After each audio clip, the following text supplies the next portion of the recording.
நண்பர்களுக்கு வணக்கம். நம்ம சத்து மாவு கொழுக்கட்டை வந்து எப்படி செய்யுதுன்னு பார்க்கலாம். இது ரொம்ப சிம்பிளான மெத்தடு. நம்ம பால்வாடியிலலாம் வந்து தர மாவு தான். இதில் வந்து எதுவுமே சேர்க்க தேவையில்லை. இது கூட வந்துட்டு கொஞ்சமாக தேங்காய் துருவல் மட்டும் சேர்த்துக்கோங்க.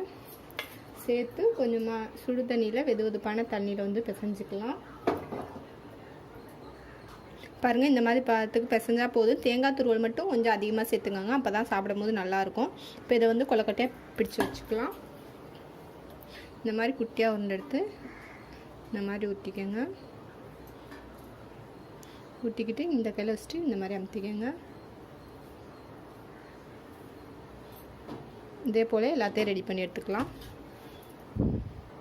பாருங்கள், ரெடி ஆயிடுச்சு. இதை வந்துட்டு நம்ம இட்லி தட்டில் வச்சு அவிச்சு வந்து எடுத்துக்கலாம். இது பார்த்திங்கன்னா பிசைகிற பக்குவம் தான், மற்றபடி இதில் வந்துட்டு வேறு எதுவுமே கிடையாது. சப்போஸ் தண்ணி உங்களுக்கு அதிகமாகிடுச்சுன்னா கொஞ்சம் மாவு போட்டு பிசைஞ்சிங்கன்னா கரெக்டான பத்துக்கு வந்துடும். பாருங்கள், நான் வந்து வெளியே எடுத்துட்டேன். ரொம்ப சூப்பராக இருக்குது.